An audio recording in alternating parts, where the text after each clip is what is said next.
पाकिस्तान लंबाई चौड़ाई नाप देंगे, तुम्हारी गहराई नाप देंगे, लेकिन इस बार हम टेररिज्म से निजात पाएंगे। आतंकवाद को पैदा करने वाली उनकी पाकिस्तान की आर्मी है, ISIS है और उनका मुल्ला एलिमेंट है। पाकिस्तान आर्मी के चीफ ने हिंदुस्तान को हिंदू मुस्लिम में बांटने की कोशिश की है, इसको हिंदुस्तान एक्सेप्ट नहीं करेगा। पाकिस्तान की सेना और भारत की सेना का कोई मेल नहीं है। हमारी प्रिपरेशन और प्लानिंग को देखकर ही पाकिस्तान में इतनी हड़कंप मची हुई है।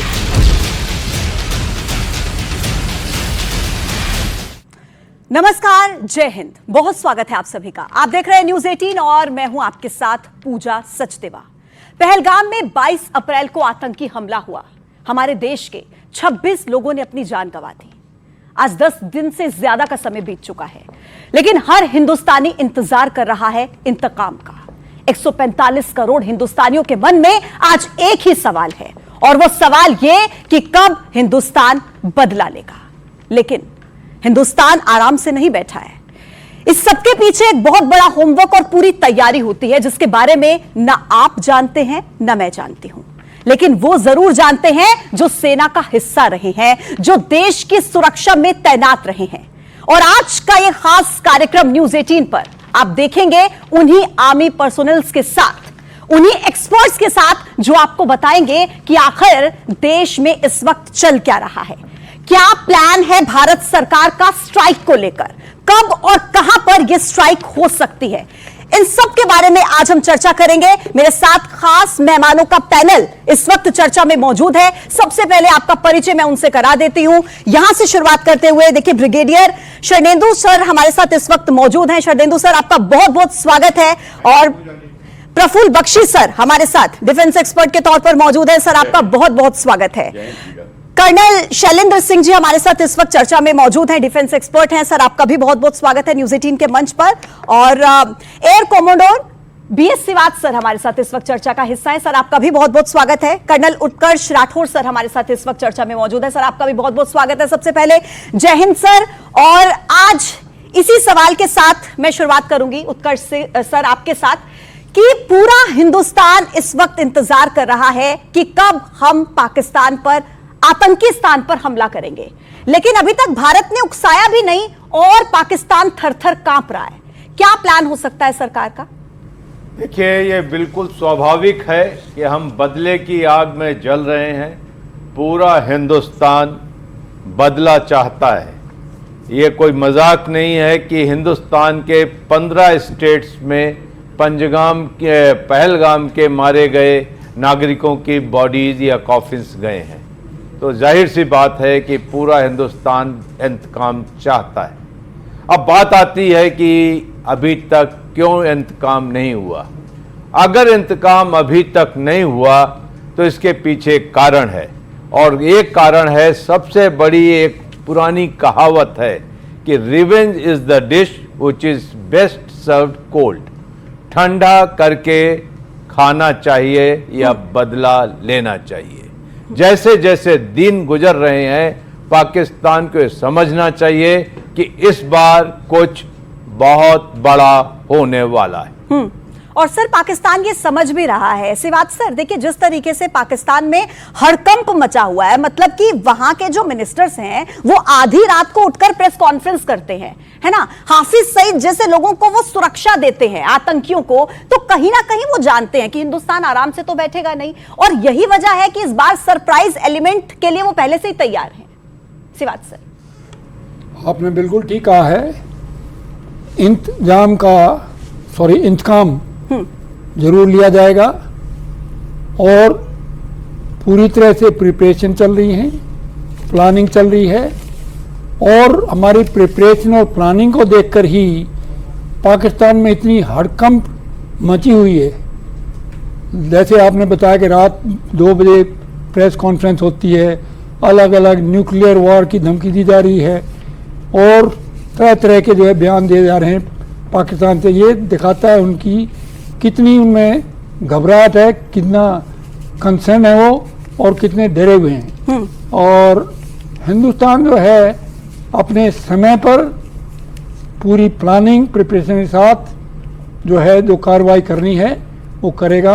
हमारे प्रधानमंत्री जी ने फ्री हैंड दे दिया है मिलिट्री को, जी, तो मिलिट्री जो है अपने हिसाब से जो है उसको सही अवसर देखकर ठीक है और उन पर अटैक करेगी और पूरा बिल्कुल ठीक है। सिवात सर, मैं जो प्रधानमंत्री नरेंद्र मोदी ने सेना को फ्री हैंड दिया इस पर भी चर्चा करूंगी, लेकिन एक बार पहले मैं सबका ओपनिंग कमेंट ले लेती हूं।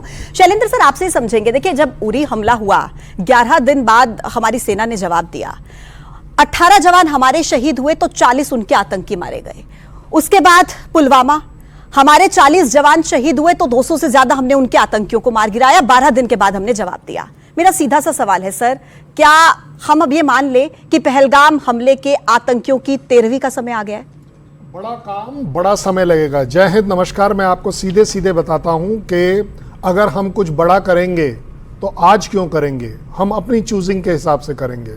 वो जो ठंडे खाने की बात हो रही है ना बेटा, ठंडा खाना जब अभी ठंडा हो रहा है तब गर्मी देखिए कि कितनी गर्मी पाकिस्तान में चल रही है और उनके तेवर बदलते हुए देखिए। मैं आपको बड़े, क्योंकि आजकल पाकिस्तान में प्रूफ बहुत मांगे जाते हैं, तो मैं आपको प्रूफ देता हूं कि कहां वो शुरुआत करी थी थ्रेट से, अभी वो सडनली न्यूक्लियर बॉम्ब जो है वो पिछले 7-8 दिन में कहीं गायब हो रखा है, शांत हो गया सर। वो पता नहीं बटन किसी और के पास है ना sir. Yes yes yes. So उससे भी बड़ी बात करता हूं। अब बातें आ गई कि हम एक निष्पक्ष जांच करेंगे, उसमें सहयोग करेंगे। आप देखिए गर्मी कितनी आ रही है और साथ ही साथ बिलावल ने रोना शुरू कर दिया अगर पानी बंद हुआ तो, और उसके बाद उसने पहले बोला था उधर से खून बहेगा। कल वाले में, परसों वाले में क्या बोला है, तो खून बहेगा। वेल यस, आई एग्री, आपके यहां खून बहने वाला है।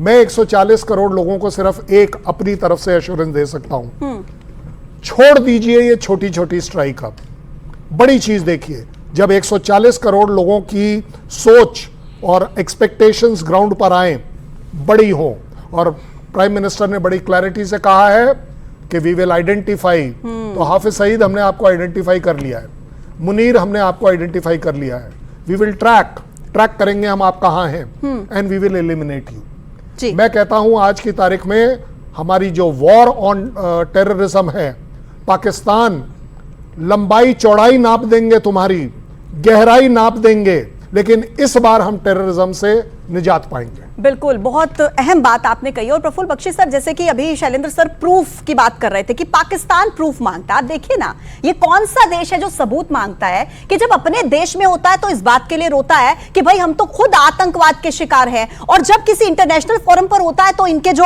रक्षा मंत्री हैं ख्वाजा आसिफ जैसे, और इनके जो एक्स फॉरेन मिनिस्टर है बिलावल भुट्टो जैसे, वो ये कहते हैं कि हमने तो खुद आतंक को पाला है, आतंकवाद हमारा अतीत रहा है। लेकिन सर, आतंकवाद इनका अतीत नहीं रहा, इनका तो वर्तमान भी आतंकवाद है। आपने बिल्कुल ठीक कहा पूजा जी, वो एक्चुअली मान गए थे, उनको मानना पड़ा था। अमेरिका ने हमको फोर्स किया था आतंकवाद पैदा करो रशिया के खिलाफ, और वो जो उन्होंने सांप बनाया तालिबान को मिला के, अब वो उनको डस रहा है, वो खुद अब उस पर झेल रहे हैं। क्वेश्चन सारी एक बात की ये है कि आतंकवाद को वो फैला रहे हैं, हम उसको एक्सेप्ट कर रहे हैं, हमारे स्लीपर सेल्स, ये भी हो रहा है। पर इस समय आतंकवाद का जो जड़ है वो एक आतंकवादी 5 या 6 या 8 को मार दिए, कोई फर्क नहीं पड़ता। आतंकवाद को पैदा करने वाली उनकी पाकिस्तान की आर्मी है, ISIS है, और उनका मुल्ला एलिमेंट है। हाँ। आप उसको, जैसे चाणक्य ने कहा था, पॉइजनस प्लांट को जड़ से उखाड़िए, उसमें मट्ठा डालिए। जब तक हम वो नहीं करेंगे, यानी कि पाकिस्तान की आर्मी को बाध्य करेंगे कि अब अपनी वो आर्मी पॉलिटिक्स छोड़ के वापस बैरक्स में जाए और वापस पाकिस्तान में डेमोक्रेसी आने दे, पाकिस्तान के लोग आपकी पूजा करेंगे। ये बात आएगी अगर, क्योंकि यूथ पाकिस्तान का जो यंगर जनरेशन है और इमरान खान की पार्टी है और अन्य लोग जितना डायस्पोरा के हैं, वो सब चाहते हैं कि पाकिस्तान की आर्मी कब वापस जाए। पर पाकिस्तान की आर्मी 85% ऑफ द पाकिस्तान की कमर्शियल एक्टिविटी को कंट्रोल कर रही है। बिल्कुल ठीक। वो सोने की अंडा देने वाली मुर्गी को नहीं काटेंगे, और इसलिए कश्मीर का मुद्दा लाइव रखेंगे। कश्मीर का मुद्दा को खत्म करने के लिए आपको फिर बैक टू पवेलियन आतंकवाद को करना पड़ेगा। आतंकवाद, यहां हमारे स्लीपर सेल्स एंड पाकिस्तान की आर्मी ये मिलके हैं, इनके खिलाफ अभियान चलेगा। अब मोदी साहब ने कैसा प्लान किया है मैं उस पर टिप्पणी नहीं करूंगा, पर मेरे को इतना पता है, ये प्लान जो है अब आखिरी जो इसको कहते हैं ना, last nail in the coffin होगा पाकिस्तान के। ठीक है, शरदेंदु सर आपके पास आते हुए, क्योंकि देखिए आतंकवाद को खत्म करना है, क्योंकि टारगेट जब सर्जिकल स्ट्राइक हुई, एयर स्ट्राइक हुई, तो उन टारगेट एरियाज को टारगेट किया गया, हमला किया गया, लेकिन पाकिस्तान सुधरा? पाकिस्तान नहीं सुधरा, और पाकिस्तान सुधर ही नहीं सकता। मतलब मुझे लगता है कि सर हमें होप ही छोड़ देनी चाहिए, और इसीलिए देश के प्रधानमंत्री हो या देश के बड़े बड़े जो राजनेता है, सब यही बात कहते हैं, एक्सपर्ट्स यही बात कहते हैं कि अब जो चोट है वो आतंकवाद पर होनी चाहिए सीधे। देखिए, जहां तक पाकिस्तान का सवाल है, पाकिस्तान की फितरत है आतंकवाद को फैलाना।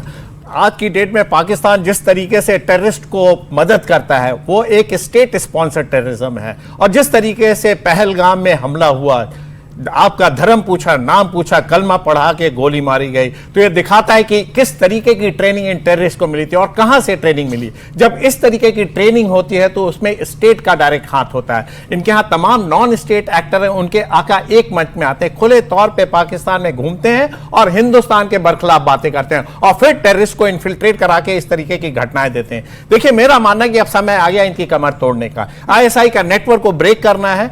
पाकिस्तान आर्मी के टेररिस्ट और टेररिस्ट के आकाओं को तो आप लिक्विडेट करेंगे, लेकिन अब समय है पाकिस्तान आर्मी को चोट पहुंचाने की। असीम मुनीर है इसका कल्प्रिट, क्योंकि उसके कुछ दिन पहले उसने नॉन रेजिडेंट पाकिस्तानी को जिस तरीके से एड्रेस किया था, जिस उन्माद भरे, ऐसा लग रहा था जैसे वो जिहाद छेड़ने जा रहे हैं। उन्होंने हिंदू मुस्लिम की बात की, अब तक वो हिंदुस्तान पाकिस्तान की बात होती थी।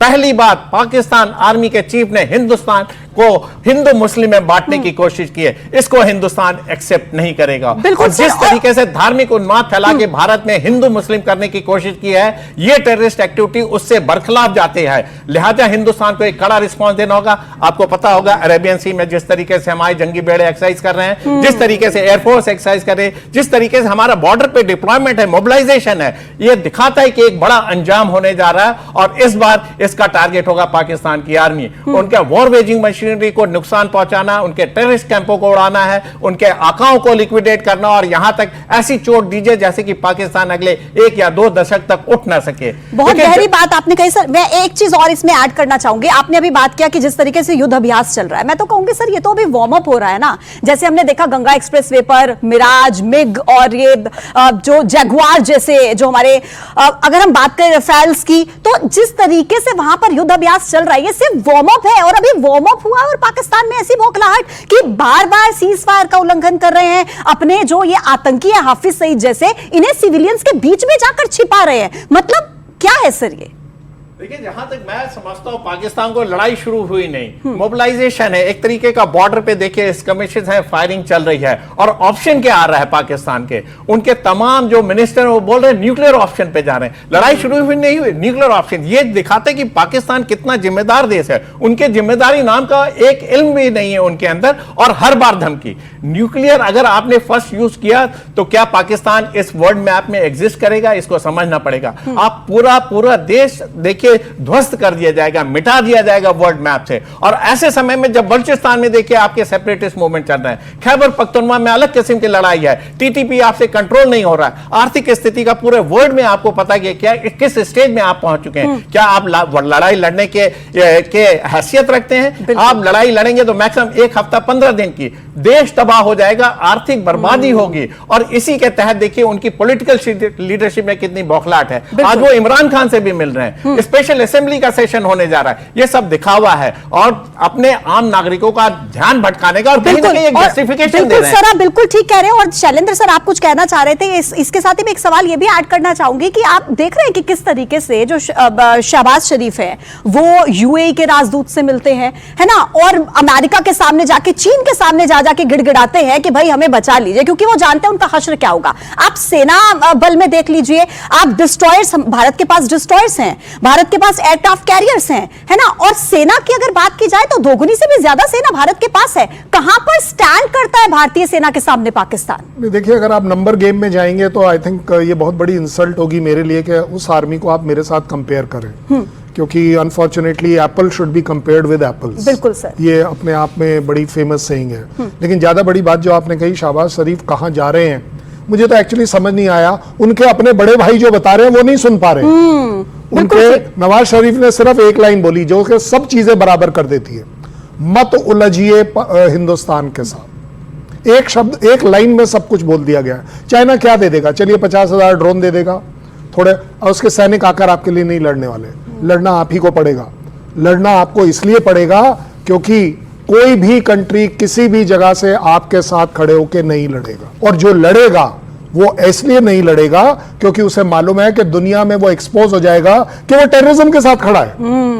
भाई अगर इंडिया की लड़ाई किसी भी तरह से पाकिस्तान के साथ नहीं है, हमने अपनी लड़ाई डिक्लेयर करी है पाकिस्तान के टेररिज्म और उनके आकाओं के साथ। अगर उनके आका ISI है, पाकिस्तान आर्मी है, पाकिस्तान गवर्नमेंट है, तो ये लड़ाई वो अपने ऊपर ले लें, रोक सके तो रोक लो। देखते हैं हम आप कहां तक जाएंगे, किस किस कंट्री के पास जाएंगे।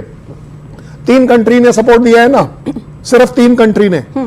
मैं कहता हूं इंडिया की तरफ गिन लीजिए, 107 कंट्री ऑलरेडी ओवर हो चुका है फिगर। मत ढूंढिए फिगर्स, सिर्फ ढूंढिए क्या ये दिखा नहीं रहा कि पाकिस्तान किस तरफ जा रहा है।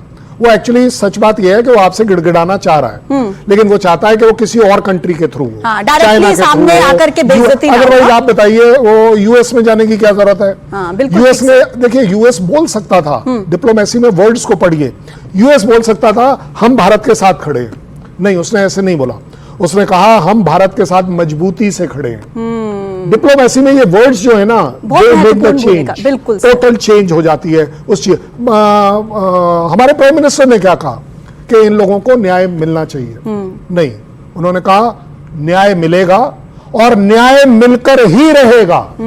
आप वर्ड्स देखिए, जो प्रेशर है वर्ड्स पर, अगर सुन रहा है गूंगा बहरा पाकिस्तान तो बड़ी अच्छी बात है। अगर नहीं सुन पा रहा तो मैं वेट कर रहा हूं कि ये जो न्यूक्लियर ब्लफ आपका है कि न्यूक्लियर बम आप निकालिए तो सही। आपको क्या लग रहा है कि आपके F-16 और आपके न्यूक्लियर कहां है? हमें नहीं पता। सरगोदा में 10 किलोमीटर दूर कौन सी जगह है? हमें नहीं पता। हमें नहीं पता कि शाहबाज एयरफोर्स स्टेशन के ऊपर F-16 जमीन के नीचे क्या कर रहे हैं। हमें ये सब नहीं पता। आप अपने आप सोचे बैठे हैं कि नहीं जी न्यूक्लियर। आप निकालिए तो सही, वेट हम भी कर रहे हैं। ये न्यूक्लियर बम फटेगा अगर आप निकालोगे। अब चॉइस आपकी है, आप अपने यहाँ फाड़ोगे या हमारे यहाँ आने की कोशिश करोगे। बहुत अहम बात सर आपने कही। और सर एक जो बात आपने कही कि हम भारत की सेना और पाकिस्तान की सेना को बिल्कुल ठीक कंपेयर कर ही नहीं सकते ना सर, क्योंकि उत्कर्ष सर, जो हमारी भारत की सेना है वो जंग जीतती है और पाकिस्तान की सेना चुनाव जीतती है सर, पॉलिटिकल सेना है। और हमारी भारत की सेना जो सरहद पर तैनात रहती है हमारी सुरक्षा के लिए, कोई कंपैरिजन है ही नहीं सर। देखिए, पाकिस्तान की सेना का एक चरित्र है और वो चरित्र ये है कि वो अपने लोगों के ऊपर राज करना जानती है, अपने लोगों को दबाना जानती है। पाकिस्तान की सेना के पास एक देश है खुद की मुख्तारी का, और भारत के पास एक सेना है। फर्क ये है। सर आप कह रहे हैं कि पाकिस्तान युद्ध चाहता है, और सिवात सर देखिए ना, आयरनी देखिए, युद्ध भी चाहता है और आसिम मुनीर और बिलावल भुट्टो अपने परिवार को दूसरे देशों में भी शिफ्ट कर देते हैं। मतलब डर देखिए कितना है सिवात सर। देखिए, वो तो पब्लिक कंजम्पशन के लिए है, उनको जरूर रेटोरिक्स जो बोलना पड़ता है कि हम ये कर देंगे भारत के साथ, वो कर देंगे, हमारी सेना बहुत मजबूत है और भारत को करारा जवाब देगी। लेकिन वो इतने डरे हुए हैं कि उन्होंने अपनी जो है फैमिलीज को बाहर के कंट्रीज में भेज दिया है, और जो फैमिलीज हैं नॉर्मल लोगों की वो तो वहीं पर हैं, अगर मरेंगे तो वह मरेंगे। जितने भी पॉलिटिकल लीडर्स हैं या जितने भी आर्मी के टॉप जनरल्स हैं, उन्होंने तो अपना पहले ही इंतजाम कर रखा है कि हम जो है अपनी फैमिलीज को बाहर भेज देंगे और वो सेफ रहेंगी। उनको पता है कि लड़ाई में क्या होने वाला है, कितनी उनकी बर्बादी होने वाली है, इसलिए जो है वो अपने रवान की नहीं सोचते। अच्छा, हिंदुस्तान में देखिए पाकिस्तान के पीएम का यूट्यूब चैनल बंद कर दिया है भारत सरकार ने। मतलब कि भाई तुम्हारी क्या, तुम क्या हमारे देश के लोगों से जो तुम जितना भी अर्न करते हो, सब्सक्राइबर्स फॉलोअर्स गेन कर करके नहीं मिलेगा पैसा। बेइज्जती उसकी होती है जिसकी कोई इज्जत होती है, जिसके अपने लिए सेल्फ रिस्पेक्ट होती है। हाँ। ये जो वर्ड्स है ना, ये बड़े इंपॉर्टेंट है पाकिस्तान के। हालांकि वहां पढ़ाए नहीं जाते हैं, होते नहीं है, बट अपने आप में बड़ी सीधी सीधी बात है कि जनता एटलीस्ट वहां की अब जब से ये बोलना शुरू कर रही है कि इस दहशतगर्दी के पीछे वर्दी है। आप मान लीजिए जनता को पता है 350 रुपए किलो का आटा वो अफोर्ड नहीं कर सकते। एडवाइजरी आई है 2 महीने का आटा रख लीजिए, रखे कहां से? अच्छा बख्शी सर, आटा इनके पास है नहीं, दाल चावल इनके पास है नहीं, बार बार ये बोलते हैं चाय पिला दी, चाय पिला दी, चाय पिला दी है। चाय के बगान है इनके पास सर, कहां से आते हैं इनके पास चाय? Sir they must smell the coffee. देखो कॉफी उन्होंने स्मेल भी नहीं करी है। अभी तो उनको अभी तो उनको अपनी मौत की खुशबू आ रही है। Yes. तभी तो उनके जो नेवल ऑफिसर्स एंड मेन थे वो बलूचिस्तान जाने से मना कर गया। Yes. 2500 लोगों ने, ऑफिसर्स एंड मेन ने रिजाइन कर दिया है। Can you beat it? Resignation coming कि हम बीमार हो गए, हमें चक्कर आ रहे हैं, पता नहीं अनेकों बीमारियां पैदा हो गई। बात सारी ये है कि अब पाकिस्तान की जो नॉर्मल जनता है वो आपको मैं बता दूं, और जो पाकिस्तान की आर्मी का लोअर एचेलॉन है, youth, they are totally against the मुल्ला element in Pakistan. They are totally against. इतना फैक्शन हो गया। जब उनके कोर कमांडर के घर पे अटैक हुआ था, वो कौन से आधे आर्मी वाले मिले हुए थे। तो ये अब पाकिस्तान की आर्मी में इतना क्रैक आ गया है कि दैट इज वाई पाकिस्तान की आर्मी का चीफ शेकन अप है। बिल्कुल। वो हिंदुस्तान के घर से बिंदु सर, आखिरी कमेंट मैं आपसे लूंगी सर, मैं समय की थोड़ी सी कमी है। बिंदु सर, ये जो इनका आर्मी चीफ है, ये बातें तो देखिए, आप बयान देखिए इस तरीके के दिए जाते हैं जैसे कोई गली मोहल्ले में कोई मौलाना खड़ा होकर के बयान इनसे बेहतर ही देता होगा सर, जिस तरीके के बयान ये देते हैं हिंदू मुसलमान को ले लेकर। इनके बारे में क्या बात करें? पाकिस्तान के जनरल, वो भी आर्मी चीफ से इस तरीके का बयान एक्सपेक्टेड नहीं था, नंबर एक। अब असीम मुनीर को देखिए, जब ये चीफ बने तो इनकी रिकॉग्निशन नहीं थी वहां पे। बाजवा का एक तूती बोलता था पाकिस्तान आर्मी में। जब ये चीफ बने तो इनको आइडेंटिटी क्राइसिस हुई। क्यों? क्योंकि शिया और सुन्नी समुदाय में आप कंपेयर करेंगे तो ये शिया समुदाय से आते हैं। इनको आइडेंटिटी क्राइसिस थे। इन्होंने कहा कुछ ऐसा करना चाहिए जिससे कि उनकी वक़्त बने, उनकी पूंछ बने। लिहाजा इस तरीके के उन्होंने एक्शन शुरू, और धीरे धीरे अपनी उन्होंने पैठ बनानी शुरू की। और आज की डेट में देखिए, जब Pakistan at the verge of war है और उसका डिस्ट्रक्शन होना ही होना है, तो इस तरीके की उन्माद भरी बातें करना यह दिखाता है कि वो एक होता ना कि आउट ऑफ द वे जाके प्रूव करना चाह रहे कि वो बहुत बड़े पाकिस्तान के हिमायती हैं, लेकिन अल्टीमेटली वो पाकिस्तान का डिस्ट्रक्शन करा के रहेंगे अगर उन्होंने अपने चाल मिलाकर पाकिस्तान को बदलने का समय आ गया है। पाकिस्तान में पॉलिसी शिफ्ट होने का समय आ गया। अगर वो नहीं बदला तो इसका डिस्ट्रक्शन है। देखिए, बाल्कनाइजेशन तो होना ही होना हो गया, निश्चित है। अगर वो युद्ध के लिए गया तो बलूचिस्तान अलग होता हुआ दिख रहा है, क्योंकि बीएलए ने जिस तरीके से वहां पे कब्जा कर रखा, जिस तरीके वहां तूती बोलती, पाकिस्तान का एडमिनिस्ट्रेशन, पाकिस्तान की सिक्योरिटी फोर्सेस वहां ऑपरेट नहीं कर रही हैं। ठीक है सर। वहां पे इतनी लंबी बात को मैं आपको एक डेमोन्स्ट्रेशन देता हूं, बड़ा अच्छा सा डेमोन्स्ट्रेशन। नटशेल नहीं, एक लाइन में, एक लाइन में पाकिस्तान और हमारे में क्या फर्क है मैं आपको अभी सुनवाता हूं। बच्चा पार्टी जरा खड़े होंगे मेरे साथ, आप सुनिएगा हमारे और उनमें फर्क क्या है। जय हिंद, जय हिंद, जय हिंद। सुना दीजिएगा ये वीडियो उनको। बिल्कुल, बहुत अहम बात आप कह रहे हैं सर। और देखिए, हम लोगों के तो जय हिंद सुनते ही गूज़बम्स आने लगते हैं सर, हमारी रगों में कुछ हलचल होने लगती है जैसे ही जय हिंद हम सुनते हैं। और निश्चित तौर पर सर, आप सभी लोगों का बहुत बहुत शुक्रिया मेरे साथ जुड़ने के लिए, खास चर्चा करने के लिए। तो अंत में बस यही कहेंगे, इसी के साथ मैं क्लोजिंग करूंगी कि हिंदुस्तान, आप डरिए मत, फिक्र मत करिए, जगह हम तय करेंगे, समय हम तय करेंगे, और पाकिस्तान के अंदर घुस के एक बार फिर से उसको मारेंगे, ये तो तय है। और पाकिस्तान, तुम दहशत में रहो, तुम दहशत में रहो, डरते रहो, खौफ रहो, क्योंकि समय हमारी तरफ से होगा और जगह तुम्हारे यहां पर होगी।